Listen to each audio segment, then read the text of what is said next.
हमने देखा कि there were strong differences between fatherless regime and यार आप में से कोई अपने सब्जेक्ट्स को लेके कंफ्यूज है कि कौन से रखने हैं कौन से नहीं रखने हैं? सर एंथ्रो सोशियो का थोड़ा सा है। क्यों है?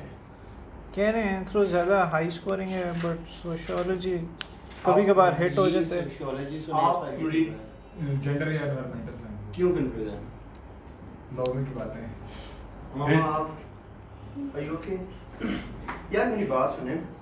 हिट वाली स्टोरीज है। हिट वाली स्टोरी पे ना आपने बिलीव नहीं करना। मैं ना आज आपको फैक्ट एंड फिगर के साथ बात प्रूव कर देता हूँ। अभी रिजल्ट आ गया, ठीक है, और डीएमसी नहीं है। क्या आपको बता देता है कौन सा सब्जेक्ट टारगेट हुआ है? सर किसी ने फेसबुक पे लिखा था क्रिमिनोलॉजी सोशियोलॉजी। बस वो ड्रामा ही है, किसी को कंफर्म है? नहीं। हिट वाली स्टोरी फिर कहाँ चली गई? खत्म हो गई। नहीं वो तो अभी तक डीएमसी नहीं आई ना। वही ना, मतलब फिर कौन सा सब्जेक्ट टारगेट होगा या किसको लेके हम कंफ्यूज हो, वो तो स्टोरी खत्म हो गई। कल एक टीचर यूएस हिस्ट्री का कह रहा था कि अब मैं दूसरी बात बताऊँ आपको। नहीं ये खत्म होगी ना कहानी, समझ नहीं आई मेरी बात? क्या अभी डीएमसी नहीं है और किसी को पता है कौन सा सब्जेक्ट टारगेट हुआ है? तो ये थ्योरी तो फिर गलत होगी, ठीक है। दूसरी थ्योरी है कि मार्क्स वाली ना, मैं कहता हूँ जो भी आप सब्जेक्ट अच्छा तरीके से पढ़ो आपको बहुत अच्छा मार्क्स मिलता है। मेरे इस दफ़ा यूएस हिस्ट्री में 46 हैं और मेरा एक भी एमसीक्यू ठीक नहीं है, क्योंकि अगर आप मुझे अभी कोई भी 17, 18 से पहले जितने भी पेपर ला दो, मैं तुम्हें 20 के 20 एमसीक्यू ठीक करके देता हूँ। 20, 18 में एक भी एमसीक्यू ठीक नहीं हुआ क्योंकि वो एमसीक्यू थे ही ऐसे। लेकिन अगर आपको 5 एमसीक्यू बताऊं तो कोका कोला कब बनी, फैंटा कब बनी, शेज़ान कब बनी, पेप्सी कब बनी, इस तरह के एमसीक्यूज मेरा तो कभी कोई ठीक नहीं हुआ, ठीक है। फर्ज करो कि वो सब्जेक्ट होता मेरे 20 एमसीक्यू में हो जाते तो कितने हो गए ये? 66। मतलब अगर टारगेट बी हुआ तो भी कितने बन रहे हैं? 66। इसे क्या मतलब हुआ कि जिस भी सब्जेक्ट को आप रखो फिर उस पर वर्क करो, मेहनत के साथ वर्क करो, तो वो आपको जरूर रिवार्ड करेगा। मुझे पंजाबी बहुत अच्छी लगती थी, बड़े दिल से मैंने पंजाबी पढ़ी। I got it 7 in Punjabi. IR मुझे नॉर्मल अच्छी लगती थी, I got 143 in IR. Agriculture मेरा होम सब्जेक्ट था, टू बी वेरी ऑनेस्ट मैंने नहीं पढ़ा। मैं शौक हो गया, मुझे लगा मैं कर लूँगा, कोई मसला नहीं। आई गॉट 34 और मुझे बिल्कुल डाउन लेके आ गया। तो I request you कि please come out from this foolish theories of getting it, come out from these things। जो भी सब्जेक्ट अच्छा लगता है उसको दिल से पढ़ो, you will get the marks। Alright? चलिए। So you said that you adopted from Punjabi. So in Punjabi जिस तरह बहुत किस्म के dialect, there is Manko, there is Lahore side wali. So what do you say? Does that matter while opting for Punjabi? Is there a particular accent?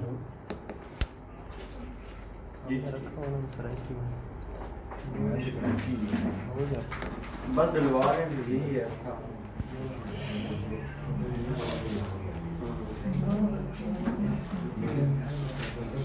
चले वो अच्छे होना चाहिए, 1000 रुपये का मसला नहीं है, लेकिन वो अच्छे होना मतलब लिखनी है ना।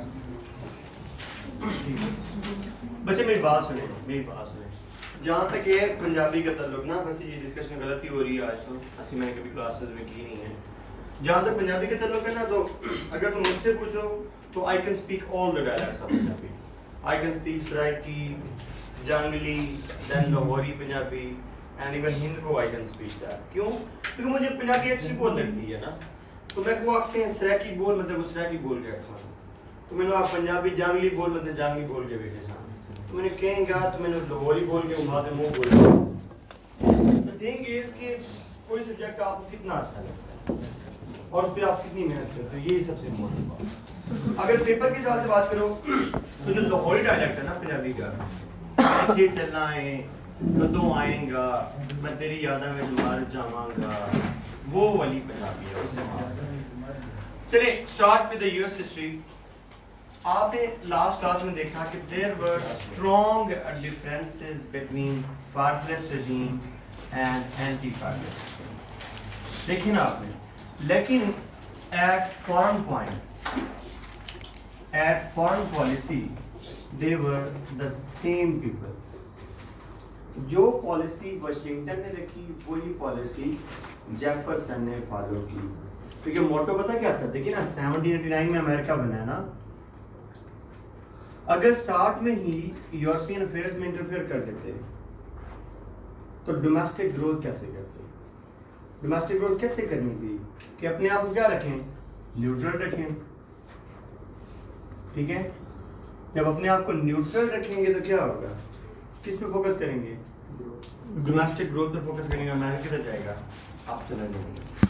तो जब अमेरिका बना, इन्होंने फ्रांस के साथ, स्पेन के साथ और ब्रिटेन के साथ न्यूट्रलिटी की ट्रीटीज की। अब न्यूट्रलिटी की ट्रीटी में क्या होगा कि हम आपके साथ क्या करेंगे, यूरोप के साथ क्या करेंगे, ट्रेड करेंगे। क्या करेंगे, ट्रेड करेंगे। और हम आपके अफेयर्स में इंटरफेयर नहीं करेंगे और आप हमारे अफेयर्स में इंटरफेयर नहीं करना, and we will be remain totally neutral. तो पहले हम पढ़ते हैं फ्रांस के साथ कि फ्रांस के साथ इनकी डील कैसे हुई, इनकी फॉरेन पॉलिसी कैसे हुई। ठीक है, आपको याद होगा कि 1778 क्या हुआ था फ्रांस के साथ, एक डिफेंस ट्रीटी हुई थी। जब ये जंग लड़ रहे थे तो फ्रांस ने क्या किया था, रिकॉग्नाइज किया था। क्या किया था, और क्या की थी, एक डिफेंस ट्रीटी की थी। उस डिफेंस ट्रीटी में क्या था कि हम आपकी जंग में मदद करते हैं और अगर कभी हमें आपकी मदद की जरूरत पड़ी तो आप हमारी हेल्प करना। सही है। 1789 में क्या हुआ, फ्रांस के अंदर फ्रेंच रेवोल्यूशन आया। ऐसे ही है, जब फ्रेंच रेवोल्यूशन आया तो फ्रांस को किसकी हेल्प की जरूरत थी, यूएस की हेल्प की जरूरत थी। इन्होंने यूएस से हेल्प मांगी, इन्होंने आगे से आयन बायन शाइन कर दी। इन्होंने कहा कि हम, हमारा कंट्री अभी बना है और हम आपकी हेल्प नहीं कर सकते। ठीक है, यार पानी देना हम लोगों को। अच्छा, अब यहाँ पे ये देखें, इधर देखें, वाशिंगटन की कैबिनेट में दो लोग कौन थे,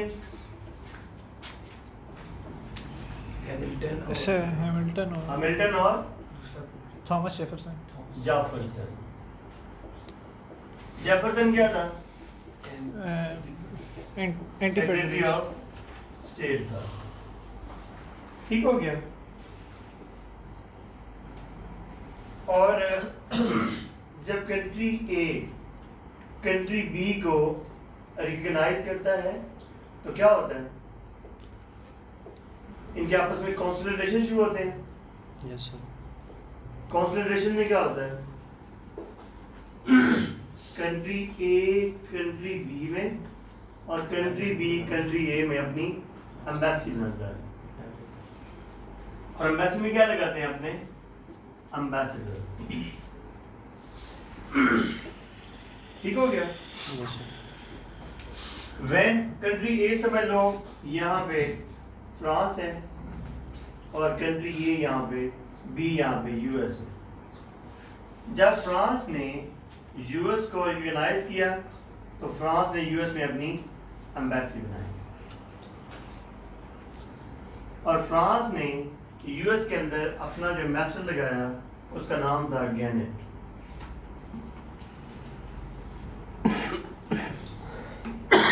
ठीक हो गया। जब 1789 में France asked for the help, 1789 में फ्रांस, मुझे ना ये मार्केट दे रहा हूँ, France asked for the help, और हेल्प किस बेस पे मांग रहा है, इस ट्रीटी की बेस पे जिन्होंने ऑलरेडी डिफेंस ट्रीटी की हुई है, उस ट्रीटी की बेस पे हेल्प मांग रहा है। कोई मदद नहीं मांग रहा, बल्कि उस ट्रीटी को क्या कर रहा है, कैश करना चाह रहा है कि ये ट्रीटी की थी और ट्रीटी की बेस पे हमारी क्या करो, हेल्प करो। तो इन्होंने हेल्प करने से इनकार कर दिया। अभी कितने साल हुए हैं कंट्री को बने, 1 साल। यहाँ पे गैनेट को क्या आएगा, गुस्सा आएगा। ऑलरेडी ट्रीटी की है और ट्रीटी से क्या कर रहे हैं, मुकर रहे हैं। तो गैनेट ने यहाँ पे थोड़े से टफ वर्ड यूज किए, जैसे बंदा मीटिंग में कर देता है, ठीक है। जैसे इसने टफ वर्ड यूज किए, उसी टाइम जेफरसन ने वाशिंगटन को कहा कि आप गैनेट को क्या कर दें, पर्सोना नॉन ग्रेटा डिक्लेयर कर दें।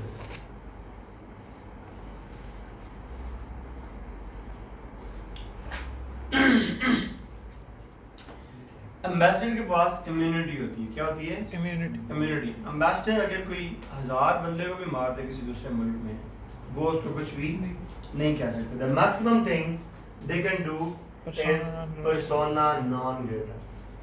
पर्सोना नॉन ग्रेटा का पंजाबी में तर्जुमा है दफा, ठीक है।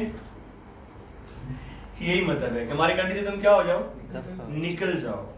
इट इज नॉट गुड, मतलब इन हार्श टर्म्स में जब हमारी कंट्री से निकल जाओगे तो क्या होगा, टाइम लिमिट होती है कि इतने टाइम में तुमने हमारी कंट्री को छोड़ देना है। उसके बाद अगर तुम यहाँ पे रहे तो क्या होगा, तुम्हारे ऊपर क्या हो जाएगा, क्रिमिनल चार्जेस लगेंगे। तो देखा आपने, ऐसे होते हैं कंट्री ग्रेड। कितने साल हुए बने को, 1 साल हुआ है। और किसकी बेस पे हेल्प मांगी है, डिफेंस ट्रीटी के हेल्प पे। और बदले में इस बेचारे ने क्या किया है, थोड़े से टफ वर्ड्स यूज किए। और फ्रांस क्या है, one of the great power, और उन्होंने क्या कहा, दफा। This is how countries become great, no compromise. No compromise. यहाँ पे गैनेट जो है, गैनेट इतना इम्प्रेस हुआ, सही ग्रेट तो ना एक कंट्री, वो अपनी ट्रीटी से पीछे हट रहे हैं। बताता हूँ, आगे बताता हूँ सारा।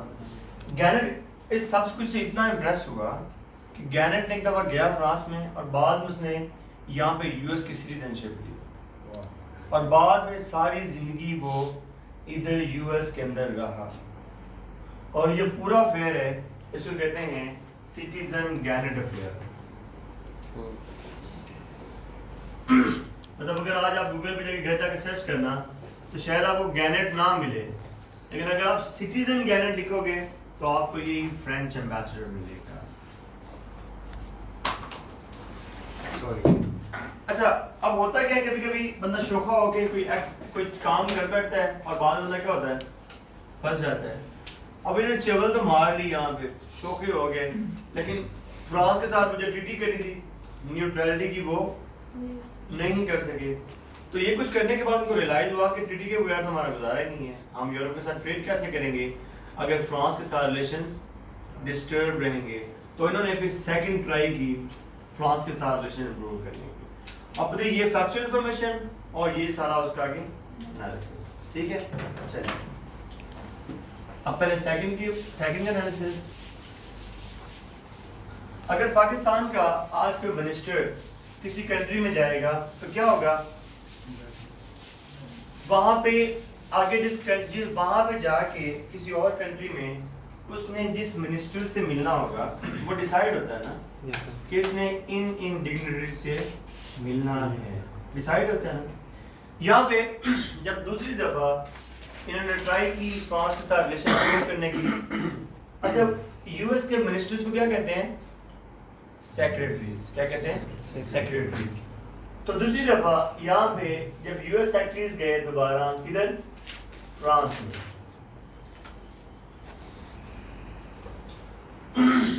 अब जिन लोगों ने इनसे मिलना था, जिन फ्रेंच मिनिस्टर्स से इन्होंने मिलना था जो डिफाइंड थे,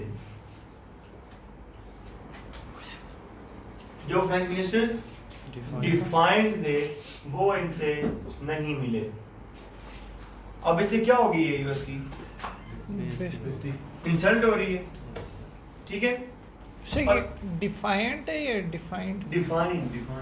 अच्छा, मैं समझा वो जो रेवोल्यूशन के अंदर जिन्होंने वो कर, नहीं, मैं ये पहले बताया ना कि जब भी एक कंट्री का एम्बेसडर या सेक्रेटरी या कोई भी बंदा दूसरी कंट्री में जाता है तो वो डिफाइंड होता है ना, इसने किससे मिलना। ठीक है, ठीक।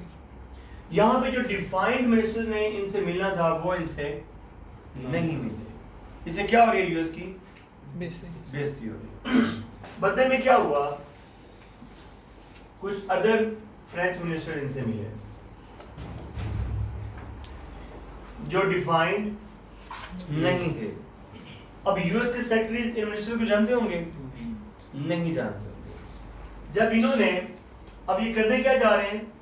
न्यूट्रलिटी की ट्रीटी करने जा रहे हैं। जब इन्होंने न्यूट्रलिटी की ट्रीटी की तो उन्होंने कहा आप हमें कुछ पैसे मांगे कि इतने पैसे दो तो हम तुम्हारे साथ ट्रीटी करते हैं, वरना तुम्हारे साथ ट्रीटी नहीं करते। अब यहाँ भी क्या है, यूएस की क्या हो रही है? इंसल्ट हो रही है। लेकिन ये यूएस सेक्रेटरीज पैसे देने के लिए राजी हो गए कि हम आपको क्या देते हैं? पैसे देते हैं। लेकिन यहाँ पे उनका पता है कि वो कौन है? नहीं पता। अगर किसी का ट्रीटी करनी है उसका पता तो होना चाहिए ना। उन्होंने कहा आप हमें अपना नाम से हम बताएं, हमने पीछे जाके कुछ बताना तो है ना। जब उन्होंने नाम पूछा आपका नाम क्या है, उन्होंने कहा हमारा नाम एक्स वाई है। यहाँ पर यूएस की क्या हो रही है? लेकिन आप किसे पूछा आपका नाम क्या है? मेरा नाम एक्स वाई है, ठीक है। और यहाँ पे भी यूएस को क्या आया? गुस्सा आया। और जब वो यूएस के अंदर वापस गए उन्होंने कहा हमारे साथ ऐसे ट्रीट किया गया है, तो यूएस के अंदर एक मतलब रिवोल्ट जनरेट हुआ। एक नारा लगा, लिखो millions for defence, millions for defence but not a single cent. ये cent, millions for defence but not a single cent for tribute to France.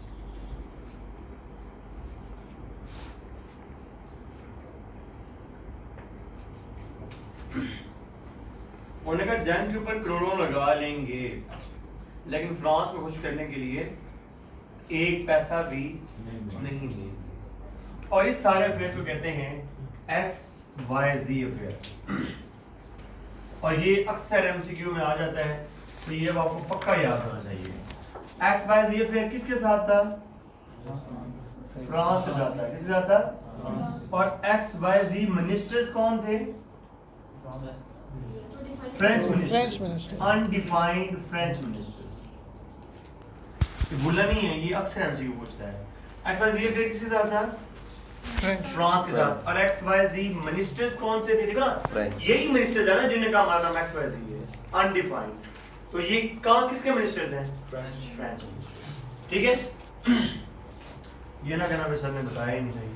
Excuse me sir, sir हमने सिटीजन करंट अफेयर में last बात बस ये कि ये पूरी story के बाद एनालिसिस के बाद कि प्रूव नहीं हुआ। Eventually he came back to US and got the citizenship. Main बात ये है कि हम ट्रीटी करना चाह रहे हैं। मुद्दा हमारा क्या है? ट्रीटी करना। यहाँ पे भी ट्रीटी नहीं हुई, यहाँ पे भी ट्रीटी नहीं। So how he got the citizenship is not part of the syllabus.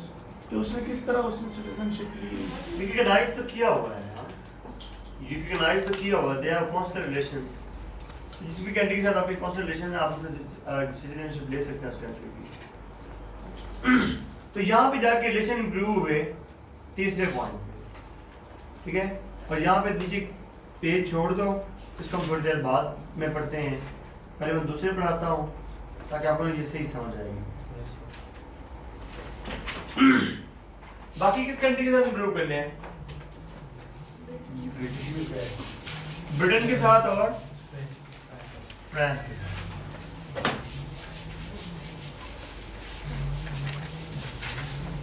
Britain के साथ बड़े आसानी से हो गए। यूएस का अब ये ध्यान से देखना, सुप्रीम कोर्ट का एक जज था, उसका नाम था जॉन जे गया फ्रांस, और फ्रांस के साथ कहाँ जाएगा? ब्रिटेन के साथ इंप्रूव करने हैं ना। जॉन जे ब्रिटेन गया और ब्रिटेन के साथ इसने एक सक्सेसफुल ट्रीटी की, न्यूट्रलिटी की ट्रीटी, जिसे क्या कहते हैं? अब नाम क्या है इसका? जॉन जे। उस ट्रीटी को कहेंगे जेज ट्रीटी।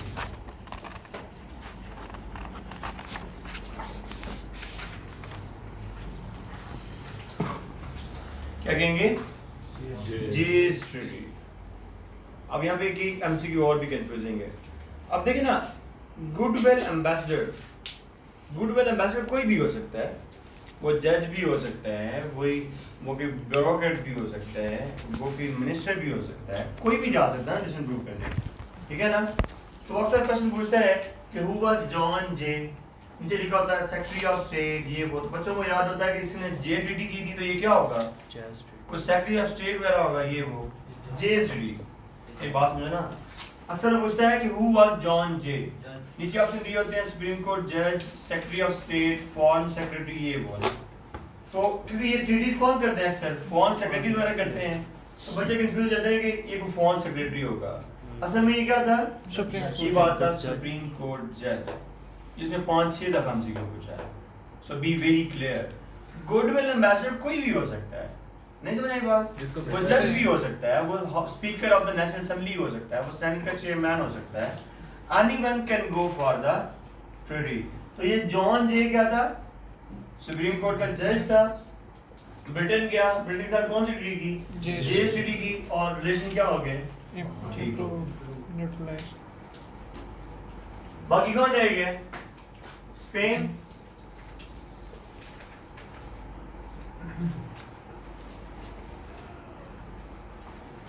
यहाँ पे कौन था,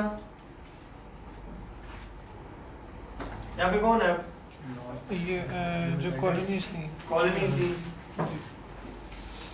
अभी की बात करो, कॉलोनी है, यस, यहाँ पे स्पेन था, उधर फ्रांस और यहाँ पे फ्रांस। हाँ, मामा ऐसे है। आप बताएं इन लास्ट पे क्या ऐसे है अभी, अभी कैसे है, यहाँ पे यूएस है, सर यहाँ लुइसियाना परचेज से पहले या बाद? अभी मैं 1800 की बात कर रहा हूँ, पूरा यहाँ पे क्या है, कॉलोनीज, और यहाँ पे क्या है, फ्रांस, और यहाँ पे स्पेन। फ्रांस तो निकल गया था, सर यूएस स्पेन से उधर जाके पढ़ लिया करो थोड़ा। फ्रांस चला गया था, फ्रांस चला गया था। नहीं फ्रांस नहीं गया था। 1763 ट्रीटी ऑफ पेरिस, फ्रांस ने सारा कुछ क्या कर दिया, यहाँ से छोड़ दिया, किसके पास आ गया, यूके के पास आ गया, यूके के पास। Yes sir. Treaty of Paris of 1783, UK ने इनको रिकॉग्नाइज किया और सारा कुछ किसके पास आ गया, यूएस के पास आ गया। अरे पढ़ते ही नहीं हो, चलो खैर है, नाम बढ़ो मजे। अब यहाँ पे कौन है नीचे, स्पेन, ठीक है। और मैंने आपको पहले दिन जिस दिन हमारी क्लास हुई थी, मैंने आपको क्या बताया था, मैंने आपको बताया था कि स्पेन जिस दिन स्पेनिश आर्मेडा की जंग हारा, उसके बाद खत्म हो गया, उसके बाद उसका डाउनफॉल स्टार्ट हुआ। यहाँ पे स्पेन कुछ भी नहीं था, स्पेन वाज जस्ट लाइक एक बुझती हुई, जिस तरह बुझता हुआ चिराग है वो है। अब स्पेन को यूएस के साथ क्या चाहिए, अच्छे रिलेशन चाहिए। Spain was in desperate need to improve the relations with the United States of America। यहाँ पे यूएस को भी स्पेन से एक चीज चाहिए थी। देखें यूएस की यहाँ पे सिर्फ एक ही पोर्ट थी ना, यहाँ पे कौन सी, बॉस्टन, कौन सी, बॉस्टन, ठीक है। और एक पोर्ट यहाँ पे थी, उसको क्या कहते हैं, फ्लोरिडा। जब यूएस की ट्रेड एक्सपैंड हुई तो सिर्फ इसी एक बोस्टन से गुजारा नहीं हो पा रहा था, उनको एक और पोर्ट चाहिए थी, ठीक है। और वो पोर्ट थी फ्लोरिडा की। तो इन्होंने जब स्पेन के साथ ट्रीटी की तो इनका सेक्रेटरी था, उसका नाम बड़ा प्यारा है, उसका नाम था पिंकने, है नाम है पिंकने कहा जाएगा, स्पेन। और स्पेन के साथ ट्रीटी की कि हम आपका क्या रखेंगे, अच्छे ताल्लुकात रखेंगे और बदले में आप क्या करेंगे, हमें पोर्ट यूज करने देंगे। अब जो ट्रीटी करेगा वो कौन सी होगी, यही ना, उसके नाम से वो जॉन जे ट्रीटी। और ये क्या हो जाएगी, ट्रीटी ऑफ पिंकने। या इसको ट्रीटी ऑफ सैन लोरेंजो भी कहते हैं। सैन लोरेंजो क्यों कहेंगे? सर उस तरफ से जिसके साथ किए San Lorenzo, Yes, sir. San Lorenzo is the city of Spain. अच्छा, ठीक है, और स्पेन के साथ ताल्लुकात क्या हो गए? ठीक ठीक हो गए। बाकी किसके साथ रह गए हैं अभी? फ्रांस। फ्रांस के साथ। ठीक है, यूरोप में 1800 में एक ज़लज़ला आया और वो ज़लज़ला चलता रहा 1815 तक। उस ज़लज़ले का नाम क्या था? Napoleonic war. अगर आपको थोड़ा सा भी नेपोलियन का पता है तो you will love that person. He was very very fine soldier. जिस दिन नेपोलियन आया है फ्रांस में, उस दिन के बाद फ्रांस की टोन ही और थी। ठीक है, Napoleon was very fine soldier. जब नेपोलियन आया तो उसने एक साल में ऑलमोस्ट आधे यूरोप पे क्या कर लिया था? कब्जा कर लिया था। When Napoleon was expanding with high speed in Europe, तो उसको रियलाइज हुआ कि वो मेरी ट्रीटीज जो कभी यूएस में थी, मुझे वो भी दोबारा चाहिए। यूएस की ना एक बात बड़ी अच्छी है, यहाँ पे इनको लगेगा ना कि यहाँ से चिपेड़े पड़नी है तो वहां से चुप करके मान जाएंगे। ठीक है, उनके साथ कोई जंग नहीं, कोई फटा नहीं, कोई फसाद नहीं। देखें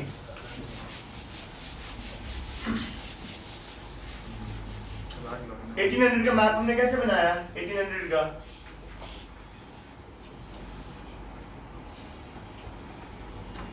यहाँ पे यूएस, स्पेन एंड यूएस।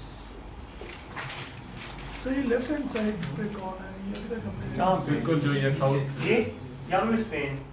अच्छा ठीक है, स्टार्टिंग से अच्छा अब 1801 में जब नेपोलियन को लगा कि मुझे क्या करना है, अपनी कॉलोनीज रिवाइव करनी है, अपनी कॉलोनीज रिवाइव करनी है, तो उसने बगैर किसी जंग लड़े, बगैर कोई बात किए, चुप करके यूएस से भी ये एरिया ले लिया और स्पेन से भी ये वाला एरिया ले लिया। ठीक है, अब देखिए 1801 में जो मैप बना हुआ से था, यहाँ पे यूएस, यहाँ पे भी फ्रांस और यहाँ पे भी फ्रांस, बगैर किसी जंग के कैसे? बगैर किसी जंग के। अब देखो ना, वही यूएस है जो क्या कहता था, पर्सोना नॉन ग्रेटा। वही यूएस है, million for defence but not a single cent for the tribute to France. और जैसे अब्बू जान आए हैं नेपोलियन, तो चुप करके ये क्या कर दिया, वापस कर दिया। अब मुझे किसी ने यूनिवर्सिटी पहले पढ़ी हुई है, अगर आप में से किसी ने पढ़ी होती तो you will love me today. इन चीजों को समझने के लिए कितने रगड़े खाए हैं यार। अब यहाँ पे 1801 में कौन आ गया? फ्रांस आ गया। यहाँ पे भी कौन आ गया? फ्रांस आ गया। क्यों आया? Because Napoleon was very powerful. और जहां पे भी यूएस की पूरी हिस्ट्री में आप आगे भी देखेंगे, जहां पे जो लगेगा यहाँ से चिपेड़े पड़नी है, वहां पे चुप करके रिट्रीट कर लेंगे, चुप करके रिट्रीट कर लेंगे। अब जिन लोगों का आयला है, आयला है किसी का? किसका है? ये टर्म सुनिए कभी, रिवर्स सिक सैंडिटस? नहीं सुनी? क्यों? पर आयला में नंबर लेने हैं ना, क्योंकि आयला सारा डेवलप हुआ रोमन्स में। आयला में नंबर लेने हैं तो ये टर्म्स और केसेस हमारे फिंगर टिप्स पे होने चाहिए। केसेस, मेजर केसेस और ये टर्म्स। रिवर्स सिक सेंटेंस का मतलब है, लिखो, इसका मतलब होता है fundamental change in circumstances. Fundamental change in circumstances, तो इसे कहते हैं रिवर्स सिक सेंटेंस। इसका मतलब है कि ये भाईजान है और मैं हूँ, हम इस्लामाबाद में घर लेते हैं, हम कहते हैं कि हम दोनों इकट्ठे यूज करेंगे, वो हमारी मलकियत है हम दोनों की, ठीक है। किसी वजह से वो घर तबाह हो जाता है, खत्म हो जाता है वो घर, तो क्या वो ट्रीटी जो हमारे दरमियान थी घर यूज करने की, इकट्ठे वो रहेगी? नहीं रहेगी। Why? Fundamental change in circumstances हो गया, चीजें ऑल टुगेदर क्या हो गई हैं, चेंज हो गया, वो ट्रीटी नहीं रहेगी। फिर समझ आई बात की? इसे ये बात समझो, यहाँ पे जो ट्रीटी ऑफ पिंकने है, थी या रेडी ऑफ सैन लोरेंजो वो रहेगी? नो नहीं रहेगी। क्यों नहीं रहेगी? Because of this reverse 6 centigrade fundamental circumstances he change हो गए। ठीक है, टीटी किसके साथ थी? स्पेन के साथ। यहाँ पे कौन आ गया? फ्रांस। फ्रांस का आ गया। यहाँ पे इनको एनी हाउ ये वाली पोर्ट किसी न किसी तरीके से चाहिए थी। ठीक है, अब दोबारा जब जाएंगे ये पोर्ट लेने, किससे लेने जाएंगे? नेपोलियन। अबू जान से लेने जाएंगे जब ये पोर्ट, तो यूएस सेक्रेटरीज कहाँ जाएंगे? फ्रांस में। किसके पास? नेपोलियन के पास। और उसको खुद कहा कि आप हमसे $10 मिलियन ले लें और हमें ये पोर्ट दें। ये होते हैं कि जब आप अथॉरिटी भी होते हैं ना, फिर हर बंदा तमीज से बात करता है। 10 मिलियन ले लें और बदले में क्या दे दें? हमें ये फ्लोरिडा की पोर्ट दे दें। ठीक है, जब ये टीटीज वगैरह हो रही थी तब तक 1802 आ चुका था। ठीक है, मसला ये था कि पुत्र ये देखे ना, मसला ये है यूएस का हमेशा से यही मसला है कि यहाँ भी यूरोप है और दरमियान में क्या है? Atlantic ocean. यस। आज भी यूरोप से मतलब यूएस की जो फ्लाइट है इट्स ऑफ 9 to 10 आवर्स। बहुत दूर है ना, बहुत दूर है यूएस के यहाँ से। और वहां पे तब क्या होते थे? शिप्स होते थे और शिप इतने एडवांस के थे, शिप भी स्लो होते थे। तो मसला ये था कि ये बहुत दूर है ना, और यूरोप फ्रांस ये जो नेपोलियन है, नेपोलियन कहाँ पे एक्सपैंड कर रहा था ज्यादा? यूरोप में। उसका इस यूएस टेरिटरी में 2 ही साल में उसका जी भर चुका था।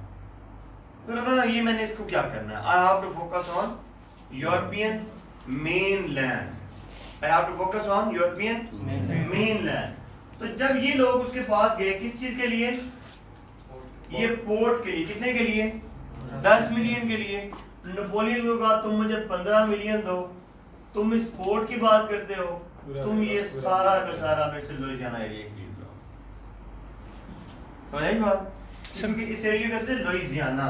तो उसने 22 मिलियन का कहा था और वो उसके बाद ट्रीटी के आखिर में नेगोशिएशन के बाद 15 मिलियन पे सेटलमेंट हुई थी। इस एरिया क्या कहते हैं? ऑलराइट, क्या कहते हैं? लुइसियाना। लुइसियाना। लुइसियाना क्यों कहेंगे? क्योंकि ये पूरी Because of this king Louis. क्या था king? Louis.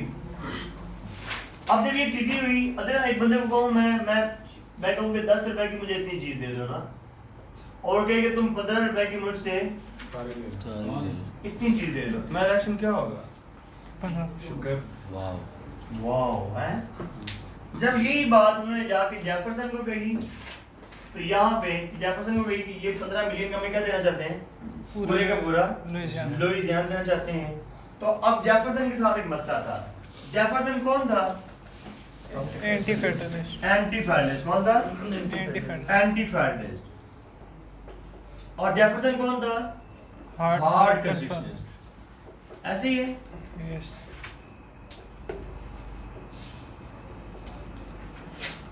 जब ये 1803 में लुइसियाना परचेज की बात हुई, 1803 में लुइसियाना 1803 आ गया, तो लुइसियाना परचेज की बात हुई। ये कौन था? हार्ड के सेक्शंस कौन होते हैं? जो कहते हैं कॉन्स्टिट्यूशन में जो कुछ लिखा है वही होगा सिर्फ। तो कोई एरिया परचेज करना कॉन्स्टिट्यूशन में लिखा हुआ था? उसकी पावर में नहीं था, उसकी जुरिस्डिक्शन में नहीं था। समझ आ रही है बात?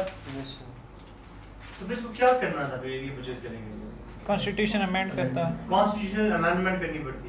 ठीक है, अब कॉन्स्टिट्यूशनल अमेंडमेंट अगर होती तो क्या होता था? Lengthy process. कांग्रेस के बाद नहीं, सॉरी, कांग्रेस के बाद बिल किसके पास जाएगा? सेनेट। एग्जीक्यूटिव के पास, सॉरी, हाँ सही लिखा है, प्रेसिडेंट के पास। एग्जीक्यूटिव का पता है ना, एग्जीक्यूटिव में कौन आता है? प्रेसिडेंट। और प्रेसिडेंट के बाद वो अमेंडमेंट किसके पास जानी थी? स्टेट के पास। और अनलेस 3 और 4 स्टेट इसको रेटिफाई ना करती, वो अमेंडमेंट पास नहीं होती थी। और यहाँ पर इनको लगा कि यहाँ पे अमेंडमेंट पास करने में क्या लग जाता है? टाइम लगता है। इनको लगा कि अगर इधर टाइम लग गया और पीछे से नेपोलियन का माइंड चेंज हो गया, तो चौधरी की लहर ही होती है ना। तो चौधरी कहता है ओए कमियां कितने पैसे चाहिए? मैंने कहा चलो साहब 10,000। उन्होंने कहा तुम्हें लहर ही खराब कर।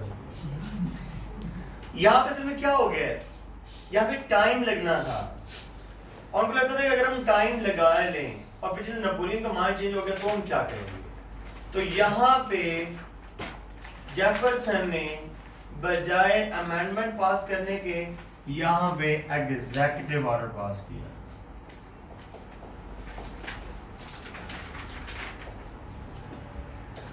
और ये जो one of the very wonderful and very technical question पूछा उसने क्या था कि Jefferson was anti federalist president but in his presidency he was more federalist than anti federalist. अब देखो अगर यहाँ पे अमेंडमेंट पास करता तो किसकी बात करता, स्टेट्स की बात करता, एंटी फेडरलिस्ट की बात करता। पास क्या किया है, एग्जीक्यूटिव ऑर्डर।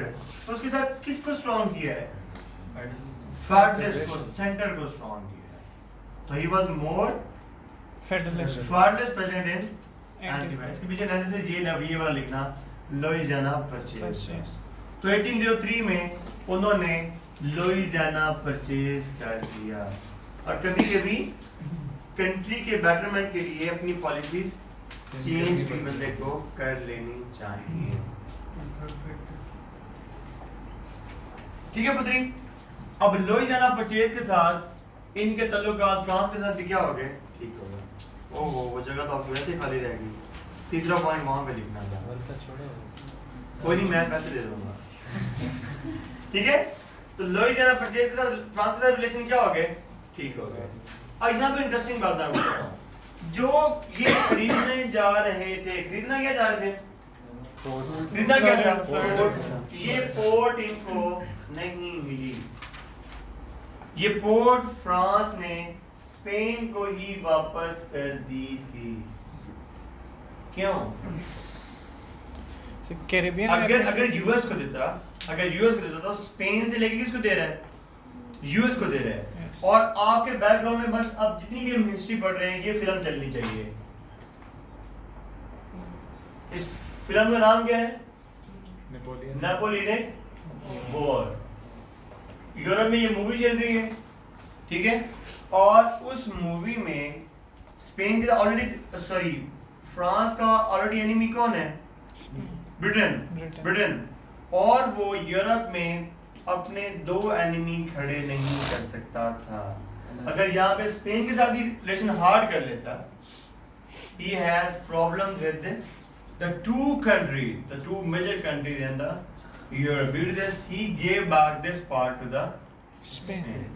अब रिबस 6 एंटिटस हम दोनों ने घर क्या कर लिया है, फिर दोबारा बना लिया।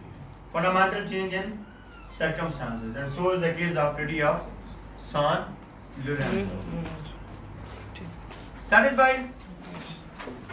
ठीक हो गया बच्चे, क्या नाम है आपकी भैया, लास्ट समझ आ गई। ये थी उनकी फॉरेन पॉलिसी, और ये फॉरेन पॉलिसी दोनों फेडरलिस्ट रजीम की और एंटी फेडरलिस्ट रजीम की सेम थी। अब इंटरेस्टिंग बात, अब मूवी कौन सी चल रही है, 1823।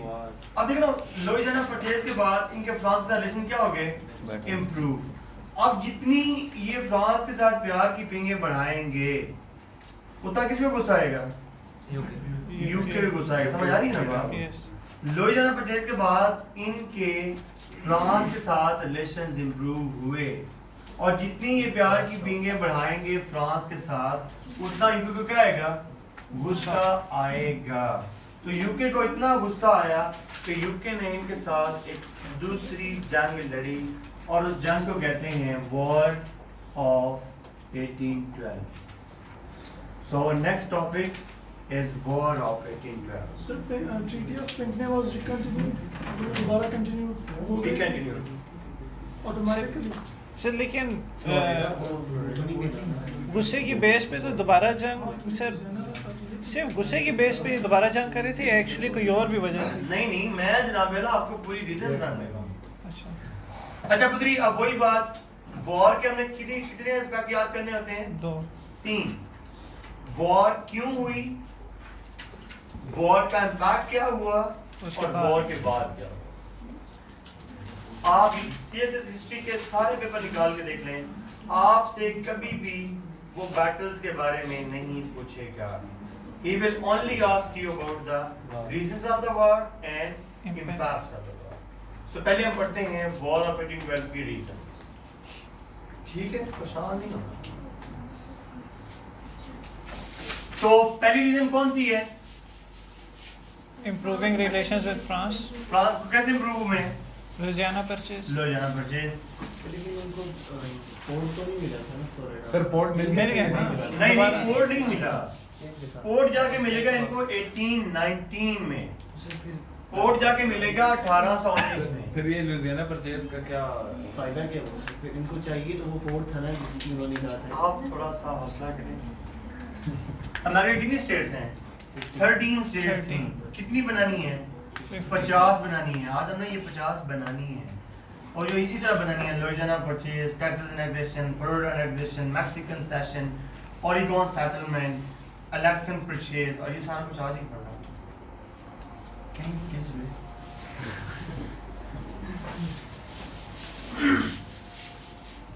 चलें.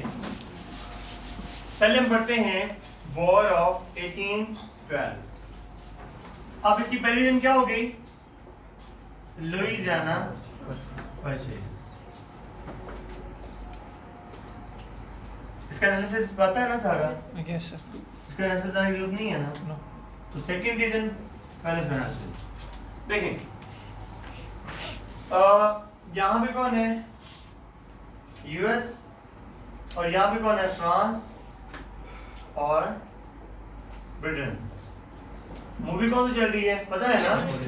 1812 मूवी अभी चल रही है. Napoleon. नेपोलियन एक बार. तो जितने इनके फ्रांस के साथ रिलेशन इंप्रूव होंगे उतना किसको गुस्सा आएगा? ब्रिटेन को गुस्सा आएगा. तो ब्रिटेन यहाँ पे इनके शिप्स पे अटैक कर देता था ब्रेकअप करवाने ब्रेकअप करवाने के लिए. आप इसको क्या कहते हैं? इम्प्रेसमेंट. क्या कहते हैं? इम्प्रेसमेंट क्या होती है? किसी को जबरदस्ती अपनी आर्मी में इन्वॉल्व कर लेना. जो क्या कहते हैं?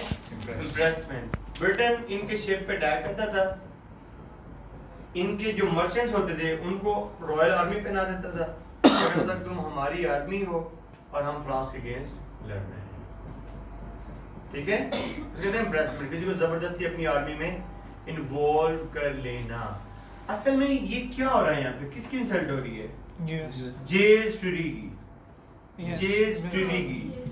और यूएस की न्यूट्रलिटी क्या हो रही है? हर्ट हो रही है. Compromise. ठीक है.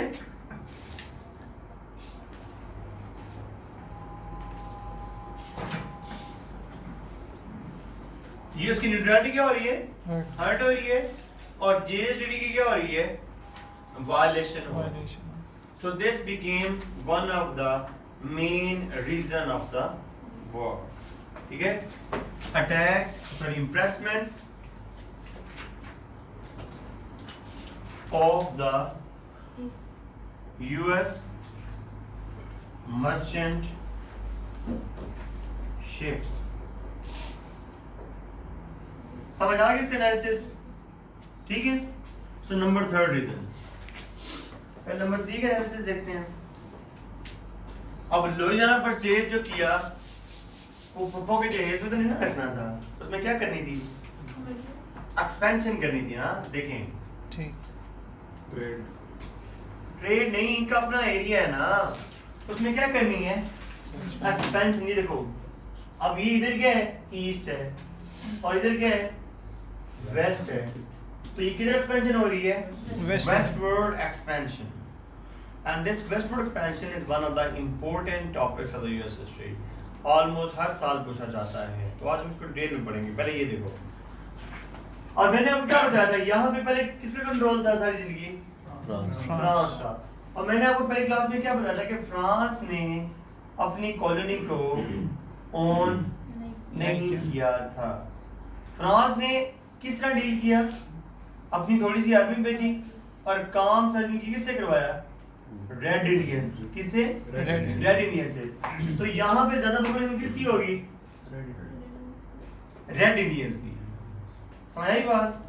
जब ये लोग इधर से इधर एक्सपेंशन करने लगते थे तो उनको आगे से मसला किससे आता था? Red. रेड इंडियन से आता था। अब यहाँ पे ऊपर कौन है? कनाडा। कनाडा। कनाडा में कौन है? नहीं, यूके। फ्रांस ने 1783 में 63 में छोड़ दिया सारा कुछ।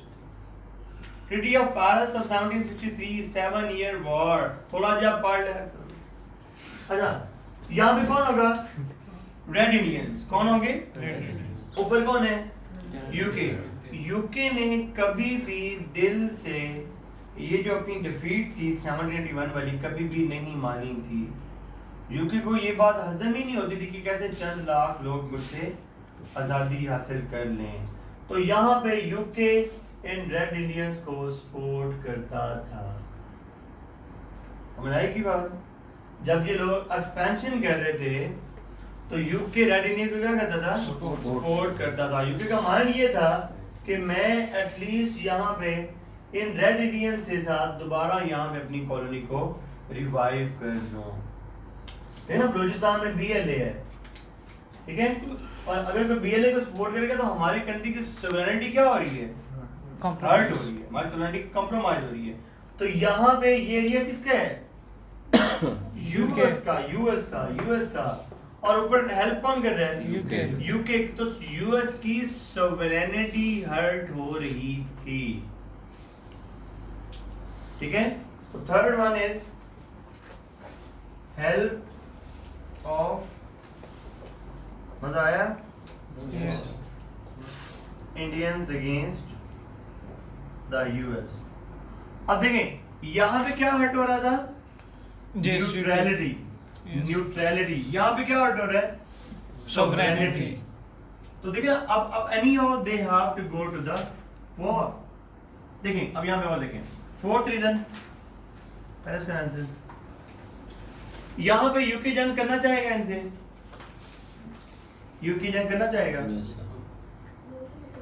नहीं, वो मूवी याद करना, मूवी नहीं करना चाहेगा। UK was very busy and Napoleon was very fine soldier. Napoleon ने बताया उसको यूके को कि आई एम समथिंग, ठीक है। और यहाँ पे यूएस वॉर करना चाहता था। मजे की बात यह है कि यहाँ पे यूएस भी वॉर नहीं करना चाहता था। यूके क्यों नहीं करना चाहता था? बिजी था और यूएस क्यों नहीं करना चाहता था? और इतनी कैपेबिलिटी नहीं थी, क्योंकि रिट्रीव कर जाता है हमेशा। अभी तो वो सब पिछले वॉर के इम्पैक्ट्स को कंट्रोल कर रहा था, ट्रीटीज कर रहा था, तो वो नई वॉर कैसे फोर्स कर सकता था?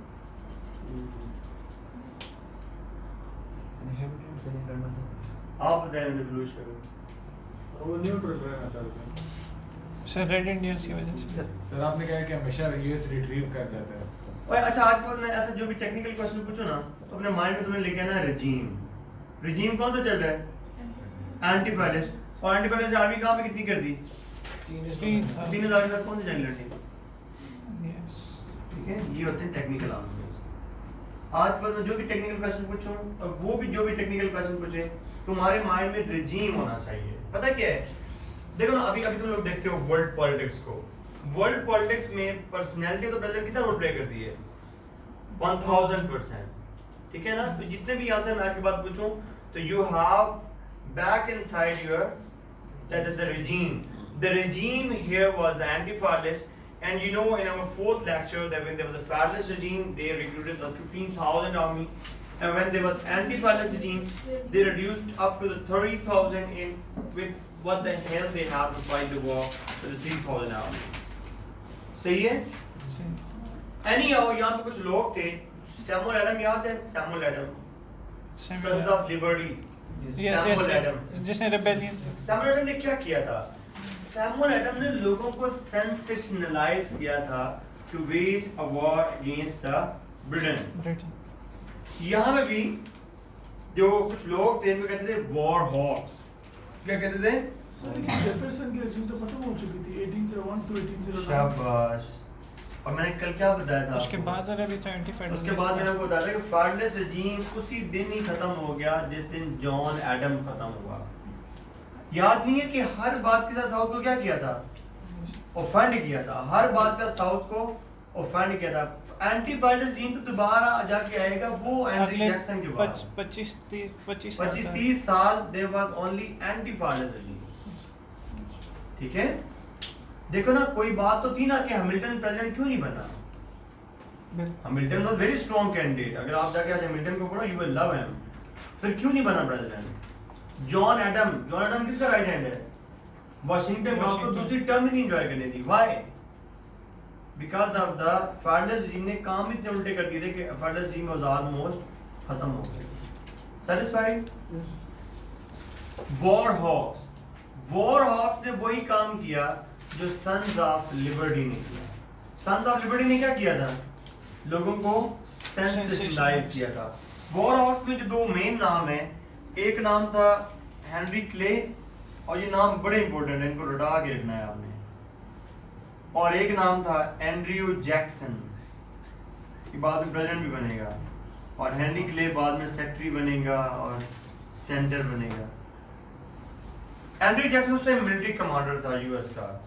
एंड्रयू जैक्सन ने क्या किया, और हेनरी क्ले ने लोगों को सेंसेशनलाइज किया कि यूके हमारे साथ फिर क्या कर रहा है, ज्यादतियां कर रहा है, हमारी न्यूट्रलिटी, हमारी सोवरेनिटी, हमारा सब कुछ क्या कर रहा है, हर्ट कर रहा है, वेस्टवर्ड एक्सपेंशन करने से रोक रहा है। एनी और ना करते ही 1812 में जंग हुई, और जंग चली 2 साल 1814। अब अपने जंग के अंदर नहीं था। बस थोड़ा सा मैं आपको बताता हूँ।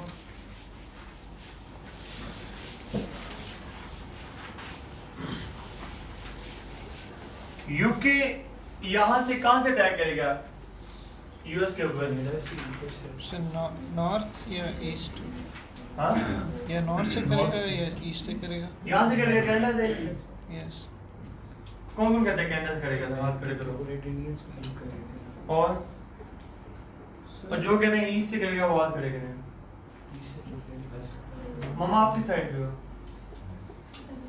आप सब लड़कियां किसी भी साइड पे नहीं हो। सर नॉर्थ से करेंगे, यहाँ से तो रास्ता बहुत कम है। कहां से? इधर ईस्ट। हमारी वॉर ऑफ फ्रीडम कब हुई? 1857। कितनी आर्मी थी इंपीरियल आर्मी? सिर्फ 3000। ठीक है, और क्वार्टरिंग एक्ट याद है? यस क्वार्टरिंग एक्ट में क्या हुआ था कि सुबह तुम्हें मारेंगे, शाम को तुम्हारे घर में रहेंगे। तो आर्मी की जरूरत कब पड़ी थी? जब क्राइसिस आया। अल्लाह के बंदो, कॉलोनी में अपनी आर्मी कोई भी नहीं रखता। अगर कॉलोनी में आर्मी रखनी है तो फिर कॉलोनी का फायदा क्या है? आर्मी हमेशा सेंटर में कैप्ट की जाती है उसको प्रोटेक्ट करने के लिए। कनाडा में कोई आर्मी नहीं रखेगा वो अपनी, तो अटैक कहाँ से करेगा? ईस्ट से करेगा। तो सर जो ये इनको इन्वेट कर रहा था रेड इंडियंस को, वो हेल्प कर रहा था किसके थ्रू? किसके थ्रू हेल्प करता है? थ्रू एड, थ्रू पैसा, थ्रू वेपन्स, वहीं के लोगों। हाँ जी, ठीक है। अब यहाँ पे क्या हुआ कि यूके ने कहाँ से अटैक किया? इधर से अटैक किया। यहाँ पे एंड्रयू जैक्सन ने एक इंतहाई वंडरफुल मूव की, और वो कहते हैं कि अगर वो मूव ना होती तो शायद आज अमेरिका कोलैप्स हो चुका होता, तभी कोलैप्स हो चुका था। एंड्रयू जैक्सन ने पता क्या किया? एंड्रयू जैक्सन ने बजाय यहाँ पे लड़ने के अटलांटिक कोस्ट पे, एंड्रयू जैक्सन ने ऊपर कनाडा पे अटैक कर दिया। तो ये ना जी भी बिल्ली चूहे वाला खेल शुरू हो गया। इन्होंने इधर एक्सपैंड किया और जैक्सन की आर्मी ने इधर एक्सपैंड किया। अगर 3000 के साथ यहाँ पे लड़ते तो इनका तो बुरा हाल हो जाना था। यस। यूके ने यहाँ पे बहुत ज्यादा एक्सपैंड किया, और इवन कि ये जो इनका है कैपिटल, पहले जो उसको कहते थे इंडिपेंडेंस हॉल, ये जो आपको व्हाइट हाउस आज नजर आता है, यस। 1812 में उन्होंने उसको आग जला लगा दिया दी सर। थी, यस सर। और उसमें काफी ब्लैक हो गया था, वो तो बाद pictures उसको भी- व्हाइट पेंट किया था, इसलिए उसको आज व्हाइट हाउस कहते हैं। ठीक है, उसको व्हाइट हाउस 1812 के बाद कहेंगे, ये नहीं समझना। और ये इनका इंडिपेंडेंस हॉल, इंडिपेंडेंस हॉल, और ये पहले ये था नहीं, पहले ये न्यूयॉर्क में था। न्यूयॉर्क से कहाँ पे शिफ्ट हुआ? वाशिंगटन डीसी में। जो बंदा मुझे अगली क्लास में ये बताएगा कि न्यूयॉर्क से वाशिंगटन डीसी में क्यों शिफ्ट हुआ, उसको 100 रुपए इनाम दिया जाएगा। ठीक है, ठीक है पुत्री, दे इधर चल रहे हैं और ये इधर चल रहे हैं। वॉर दोनों नहीं लड़ना चाहते थे, जब दोनों नहीं लड़ना चाहते तो क्या हो जाएगा? ना वो जीतेंगे ना वो जीतेंगे। जब 2 साल में ये रियलाइज हुआ कि हम दोनों नहीं जीत सकते और यूके इधर बिजी था, इनकी भी आर्मी थोड़ी थी, तो इन्होंने 1814 में एक ट्रीटी की। उस ट्रीटी को कहते हैं ट्रीटी ऑफ गेंट। अब गेंट कौन होगा? यूएस का सेक्रेटरी। यस। जब जंग खत्म होती है तो सबसे पहला पॉइंट क्या होता है? Cease fire. यस। और क्या होता है? देखो ना, वो जितने एरियाज उन्होंने कब्जा किए उन्होंने वापस कर दिए, और जितने इन्होंने किए उन्होंने वापस कर दिए। Reallocation of area.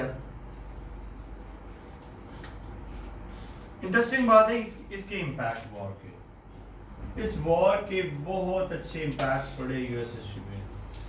जो सबसे अच्छा इम्पैक्ट पड़ा वो ये पड़ा कि जब यहाँ पे ये रीएलोकेशन ऑफ एरियाज हुई, यहाँ तक मतलब यहाँ पे तभी ब्रिटेन का कंट्रोल था, यहाँ तक ये जो इतना पार्ट है इसमें उनकी कनाडा के साथ बॉर्डर सेटलमेंट हमेशा हमेशा के लिए हो गई। देखो ना, border settlement is very very and very important. आज आपको दुनिया में जितने भी मसाइल नजर आते हैं वो टेरिटोरियल इशू है ना। What is the issue between north Korea and south Korea? Territory issue है। अगर आप डीप एनालिसिस करो, deep analysis, what is the issue between Pakistan and India? Territory issue. What is Pakistan and Afghanistan? Territory issue. What is between Armenia and Azerbaijan? Territory issue है, ठीक है? क्या issue है Armenia और अजरबैजान? हाँ, आज आके देख लेना, ठीक है ना? ये भी बड़ा, और ये सबसे आजकल आज की वर्ल्ड में अगर इस इशू को थोड़ी सी भी फेम मिली तो ये आर्मेनिया और अजरबैजान का जो इशू है ये बहुत बड़ा फ्लैश पॉइंट बन सकता है। यहाँ पे रीजन है उसको कहते हैं नगोर्नो काराबाख। यहाँ पे लाखों लोग मर चुके हैं और ये किसी टाइम भी फ्लैश पॉइंट बन सकता है। एक्सक्यूज मी सर, सही 1812 में जब वॉर स्टार्ट हुई थी तो बेसिकली स्टार्ट की किसने थी? क्योंकि अब उनके यूएस के शोर्स पे यूके आए तो मतलब यूके ने स्टार्ट की थी, बट सारा जो ऑफेंड हो रहा था वो तो यूएस इन्होंने स्टार्ट की वॉर, इन्होंने स्टार्ट की। तो मतलब इन्होंने पहले पहले कनाडा पे अटैक किया। Very good question. War start इन्होंने की। वॉर स्टार्ट असल में ना यार, इसमें बैटल में जाना नहीं ना होता। अब मैं बताता हूँ, वॉर इसलिए स्टार्ट हुई कि जब ऊपर से ये हेल्प करते थे ना, तो उन्होंने हेल्प को अवॉइड करने के लिए पहले इन्होंने वॉर स्टार्ट की, ठीक है? और बाद में वो वहाँ पे एक पॉइंट है विस्कंसिन से, विस्कंसिन का पता है? बैटल में ना जाए ग्रुप। सर वैसे वॉर्स में हम क्यों नहीं जाते? क्वेश्चन नहीं आता है। क्वेश्चन ही नहीं आता, जरूरत ही नहीं है। आपने आंसर थोड़ी ना करनी है। मैं बड़ा ना कभी कभी सोचता हूँ कि मुझे अकेडमी जरूर ज्वाइन करना चाहिए थी। मैं बड़ी अननेसेसरी चीजें पढ़ता रहा हूँ सारी जिंदगी। अब मुझे कभी कभी बड़ा दुख होता है कि मैं ये बैटल सेटल्स और ये सारा कुछ ना फजूल, ठीक है? एंड यहाँ जो सबसे बड़ा इम्पैक्ट हुआ, यहाँ पे बाउंड्री इशू क्या हो गया हमेशा हमेशा के लिए? एड्रेस हो गया। लेकिन एक बात है, वैसे डिटेल शेड पढ़ने से ना बंदे का एनालिसिस सही ना एक्सपर्ट होता है, मैच्योर हो जाता है। तो उसके लिए आप हैं। हाँ, बाउंड्री इशू एड्रेस हो गया। और दूसरा इम्पैक्ट क्या हुआ सबसे बड़ा? यूएस को दुनिया ने रिकॉग्नाइज किया। The world recognize the US. देखो ना, उस टाइम की वर्ल्ड पावर के साथ एक जंग क्या की है? जीती है। और दूसरी जंग क्या की है? सरवाइव की है। ये इसी तरह ही है जैसे पाकिस्तान आज 2 जंगें किसके साथ लड़े? यूएस के साथ लड़े। With the world power they fought the 2 Wars. और दुनिया जिसको लगता था कि वहां पे तो पहाड़ हैं, समंदर हैं, कुछ भी नहीं है, दे रिकॉग्नाइज द यूएस। और तीसरी बात वही जो मैं अपनी क्लासेस में आपको हर बार बताता हूँ कि जब तक आप अपनी ज़ात में कुछ नहीं समझेंगे, अपनी ज़ात से मोहब्बत नहीं करेंगे, कोई आपको ओन ही नहीं करेगा, ठीक है? यहाँ पे इन्होंने अपने आप को कॉन्फिडेंस दिया that we are the US people. American nationalism rose to the newest height. ये नेशनल राइज हुआ कि हमने क्या किया है? एक जंग जीती है, दूसरी जंग क्या की है? सरवाइव। चलिए अब आप कहते हैं लुइजियाना परचेज के ऊपर। लिखो टॉपिक 1820 मिजूरी कॉम्प्रोमाइज।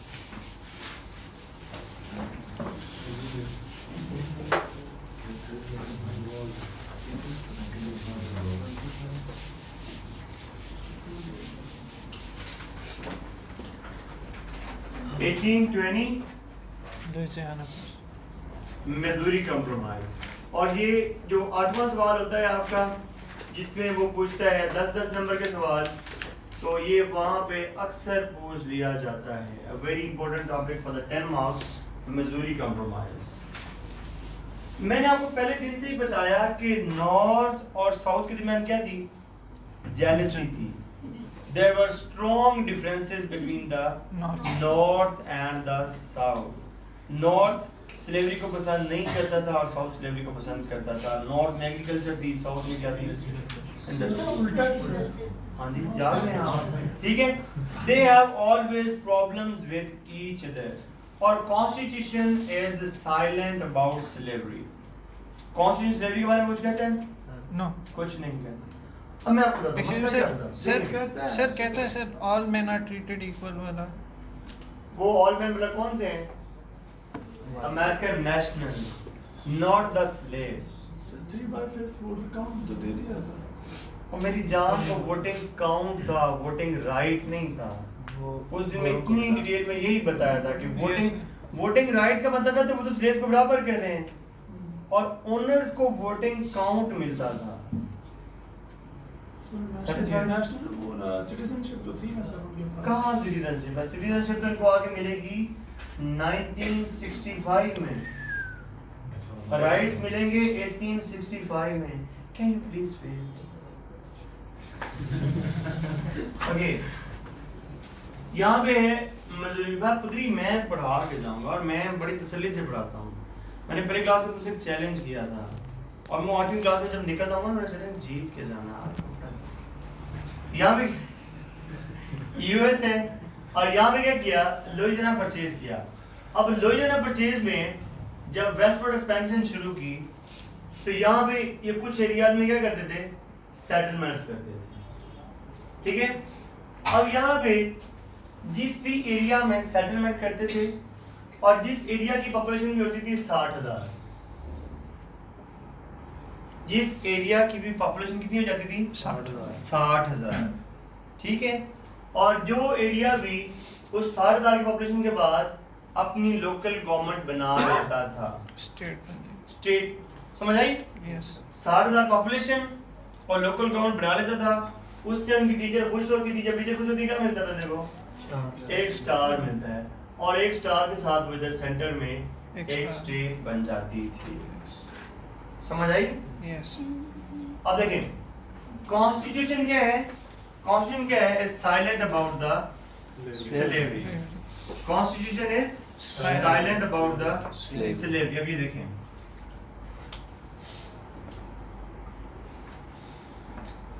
मसला पता क्या होता था? मसला ये होता था कि जिस दिन भी कोई स्टेट अप्लाई करती स्टेटहुड के लिए वहां पे झगड़ा शुरू हो जाता। झगड़ा ये शुरू होता कि आया कि ये नॉर्थ स्टेट ऐड होगी, नॉर्दर्नर्स होगी, फ्री स्टेट होगी, या वो स्टेट साउदर्नर्स होगी, या वो स्लेव स्टेट होगी।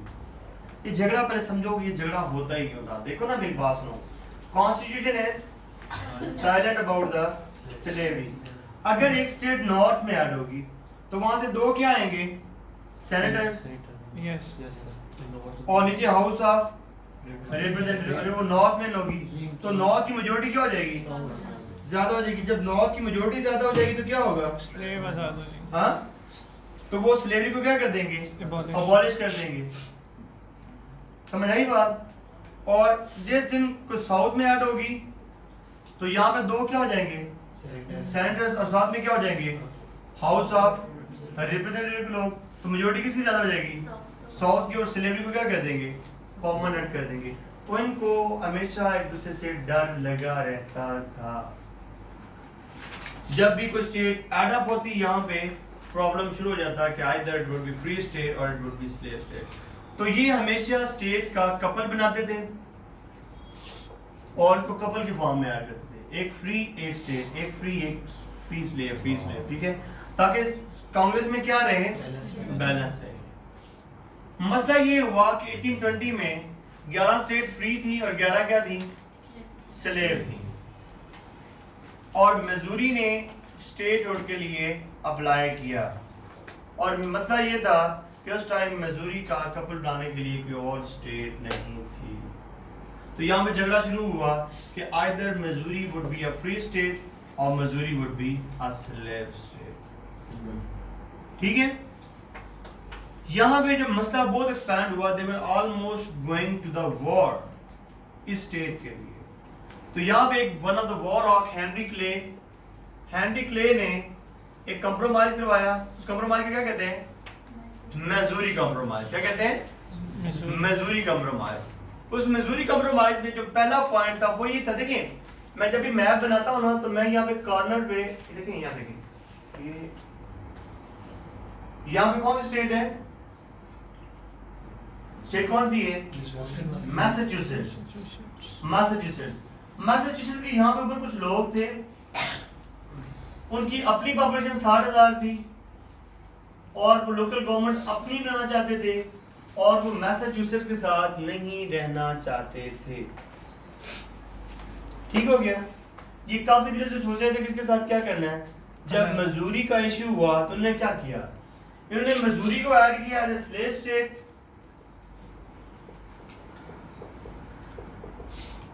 और यहाँ पे मैसाचुसेट्स से यहाँ से एक स्टेट अलग कर दी, उसका नाम रखा मेन और मेन को ऐड कर दिया एज ए फ्री स्टेट। और मसला क्या हो गया? फॉर द टाइम बीइंग तो याद करने के लिए m का क्यूब याद कर लो, m क्यूब, ठीक है ना, कि एक m से क्या हो गया? Missouri as a slave state. Massachusetts से क्या कर दी? मेन, और मेन को क्या ऐड किया? This was the first compromise in Missouri compromise. और दूसरा ने कंप्रोमाइज करने का ये तमाशा ही ना रोज रोज का खत्म करते हैं, ये ड्रामेबाजी जो है ना, मिजूरी स्लेव होगी या फ्री होगी। पहले दिन मैंने आपको ज्योग्राफी पढ़ाई थी ना, अमेरिकन ज्योग्राफी। यस। दुनिया क्या है? गोल है। सेंटर में क्या है? इक्वेटर। इक्वेटर पे कितने डिग्री है? 0 डिग्री। ठीक है, अमेरिका कहाँ से शुरू होता है? 30 से 60 50 तक basically. 49 तक। So 50 the line of parallel line of वो है 49 पैरेलल लाइन। इसकी बात कर रहे हो? जो कनाडा और हाँ। अच्छा बताइए, ये कुछ पैरेलल्स हैं जो भाई ने याद करवाया, मैं आपको याद करवा देता हूँ। दुनिया में 5 है ना बड़े मशहूर पैरेलल हैं। एक है 49th पैरेलल, वो आता है यहाँ पे ना। अब देखें यहाँ पे 30 से 49 क्या है? अमेरिका है। अब अमेरिका से ऊपर क्या है? कनाडा। तो 49th पैरेलल किसको किससे डिवाइड करता है? कनाडा को अमेरिका से। यहाँ पे इधर एक 38th पैरेलल है, वो किसको डिवाइड करता है? नॉर्थ कोरिया और साउथ कोरिया को। एक 17th पैरेलल है, वो किसे डिफाइन करता है? ये नॉर्थ वियतनाम को और साउथ वियतनाम। ये अक्सर बात ही जो एफपीएससी वगैरह के टेस्ट में आते हैं। हाँ खान भाई, क्या नाम है आपका? आपका नाम क्या है? आपका नाम? हाँ? नबी। समझ आ गई? सेटिस्फाइड? अब देखें यहाँ पे क्या हुआ कि अमेरिका कहाँ पे है? यहाँ पे 30 से 49 ऐसे ही है। अब अगर मैं इस अमेरिका को रफली डिवाइड करूं, क्या करूं? रफली डिवाइड करूं, तो यहाँ पे एक लाइन लगाई उन्होंने, ये मैंने नहीं लगाई, उन्होंने लगाई। इस लाइन लगाई उन्होंने 36 डिग्री और 30 इंचेस पे, जिसे कहते हैं 36-30 कंप्रोमाइज। ये दूसरा था इसमें 36-30 कंप्रोमाइज। ठीक है, इन्होंने कहा यहाँ से 0 से क्या इक्वेटर 30 से अमेरिका कहाँ तक जाएगा? 49 तक। यहाँ पे क्या जाता है दरमियान में अमेरिका? रफली डिवाइड किया हमने 30 से 30 पे। कहा आज के बाद इस 30 से जो स्टेट ऊपर ऐड होगी वो क्या होगी? नॉर्थ में वो ऐड होगी एज ए फ्री स्टेट, और नीचे साउथ है, और जो 30 से नीचे ऐड होगी वो ऐड होगी एज ए साउथ स्टेट। और ये रोज का तमाशा ही करता बेहतरीन हो गया जनाब। कहते हैं गलत समझा देते मैं ठीक कर लेता यार, ये होते हैं मजदूर के हाथ, ठीक है ना। चलें अब 1823 एक और 10 नंबर का टॉपिक, मॉन्रो डॉक्ट्राइन।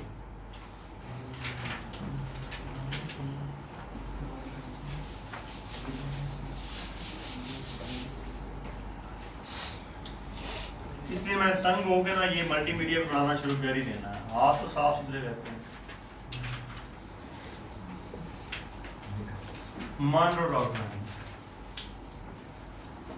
मॉन्रो, अच्छा पहला प्रेसिडेंट कौन था? वाशिंगटन। दूसरा जॉन एडम्स। तीसरा थॉमस जेफरसन। थॉमस नहीं, थॉमस। अच्छा यार मेरी बात सुनो, मैं तुम्हें आज एक नसीहत करता हूँ, मैं नसीहत को पहले से बांध लो ना।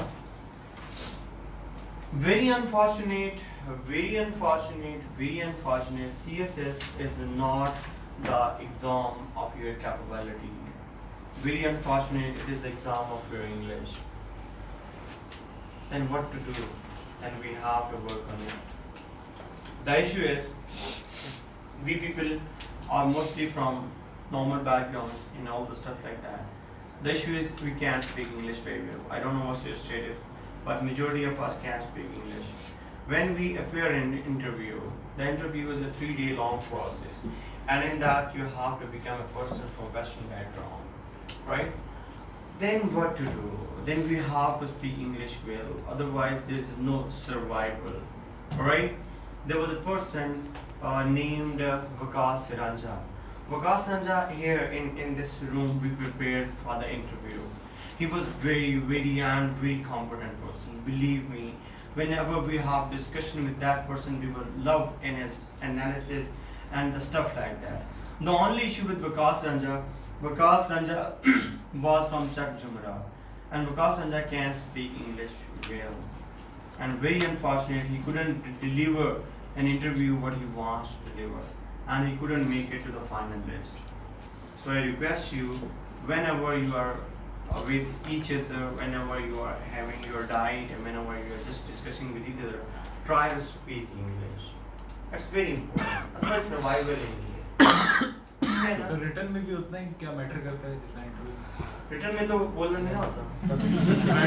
राइटिंग में भी तो English is the main thing ना। तो मैं रिक्वेस्ट करूँगा, अभी यकीन करें बहुत सारे लड़के थे ना, तो मतलब अब क्या करें फिर, मतलब बहुत सर्वाइवल ही नहीं है। सर आप हमारे साथ इंग्लिश बोल रहे हैं। You know, I can speak well, alhamdulillah। और यार मैंने तो यकीन करें इंग्लिश ना क्लास 6 से स्टार्ट की थी। मैं तो बड़ा ओपनली बताता हूँ कि I am one that I am. 5th तक मदरसे से एजुकेशन हासिल की। मेरे पास आज भी वो कापियाँ मौजूद हैं जब हमने छोटी ABC सीखी और बड़ी ABC सीखी 6ठी से। बट ये है कि अपनी कमजोरी को ना हमेशा अपनी स्ट्रेंथ बनाओ। From being son of liberal, जब 11th में गया, पेरेंट्स नहीं अफोर्ड कर पाते थे, अपनी खुद जॉब की, अपनी होम ट्यूशन बनाई, और उस होम ट्यूशन ने एक वीकनेस थी, उसको इतनी स्ट्रेंथ बनाया कि I am what I am today. So always make your weakness strength, and this strength will make you difference from others. Remember, mark my words, जिंदगी में जो भी आपकी वीकनेस है उसको आप स्ट्रेंथ बनाओ, वही स्ट्रेंथ आपको दूसरों से डिफरेंशिएट करेगी। मार्क माय वर्ड्स, ठीक है? तो try to speak English with each other, it's important. It's not good hell with English, ठीक है? हम कौन सा जॉन पीटर के बेटे हैं, मजबूरी है, ठीक है? 1820 मॉन्रो डॉक्ट्राइन। 23। अच्छा, पहला प्रेसिडेंट कौन था? वाशिंगटन। दूसरा जॉन एडम्स। एडम। तीसरा थॉमस। जेफरसन। चौथा मैडिसन। पांचवा मॉन्रो। छठा, अच्छा ये अक्सर बच्चे कंफ्यूज होते हैं। अब ये सेकंड कौन है? John Adam. अब 6th है जॉन क्विंसी एडम। और 7वां एंड्रयू जैक्सन। तो इतनी अच्छी रहती थी ना यूनिवर्सिटी, मुझे सारे 45 के 45 आते हैं। अब देखें यहाँ पे एक एमसीक्यू आपने याद रखना है, and it is very important MCQ, अक्सर बच्चे कंफ्यूज होते हैं। Articles declaration of independence, declaration of independence कब पास हुआ? 1776 में। किसने पास किया? थॉमस जेफरसन ने। लेकिन जो 1788 में कॉन्स्टिट्यूशन पास हुआ वो मैडिसन ने किया था। So don't confuse, who is the father of the constitution? Thomas नहीं, James Madison. Medicine James Madison. और who is the father of declaration of independence? Thomas Jefferson. So be very clear, वो अक्सर ये घुमा देता है बच्चों को, लगता है कि ये शायद जेफरसन था। जेफरसन ने डिक्लेरेशन ऑफ इंडिपेंडेंस लिखा था, इट वाज मैडिसन जिसने कॉन्स्टिट्यूशन लिखा था। अब हम किसके बारे में पढ़ रहे हैं? ये फिफ्थ वन, जेम्स मनरो, जिसने क्या दी? मनरो डॉक्ट्राइन दी। बाकी यार मुझे आप लोगों का बैच बड़ा अच्छा लगता है, I am really loving it. असल में बस और कोई भी नहीं है, बस छोटा सा है ना, मतलब ज्यादा चीखना नहीं पड़ता, कंसाइज है। 30 वाले भी यही कहते हैं। नहीं, मैं किसी को भी नहीं कहता, मैं आज हकीकत बता रहा हूँ, आई स्वेयर टू अल्लाह, मुझे ये अच्छा लगता है। और नहीं, बस ना मतलब कंसाइज है, आई लव दैट। अच्छा यहाँ भी कौन? अच्छा मनरो डॉक्ट्राइन में सिर्फ एक ही बात है, सिर्फ एक ही बात मनरो डॉक्ट्राइन में, वो ये है कि Monroe doctrine was not only about the US. Monroe Doctrine was about the whole American continent. बस यही मेन बात है इसके अंदर। मनरो किसका प्रेसिडेंट था? यूएस का। लेकिन डॉक्ट्राइन किसके बारे में दी? पूरे कॉन्टिनेंट, पूरे नॉर्थ अमेरिका एंड साउथ में। South America. इसके पास 3 अहम पॉइंट्स हैं, लिखें। अब जब मैं इस मनरो डॉक्ट्राइन में अमेरिका के बारे में बोल रहा हूँगा तो उस अमेरिका का क्या मतलब होगा? पूरा अमेरिकन कॉन्टिनेंट। लिखो, no American land, first point, no American land would be subjected to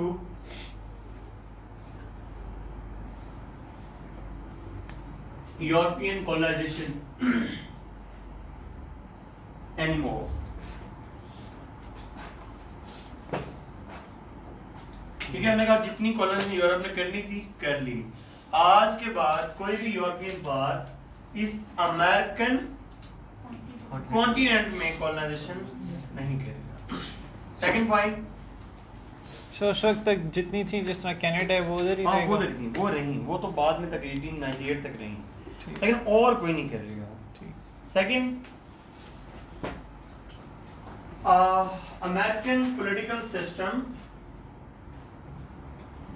is different from the political system of American political system is different from the political system of the Europe. अब देखो ना, American political system कौन सा था? Lockean philosophy, democracy. और European political system कौन सा है? Monarchy.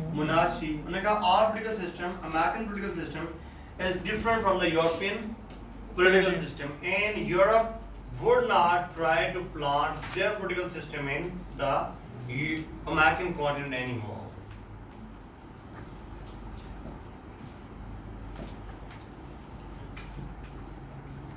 Europe would not try to plant their political system in American continent anymore.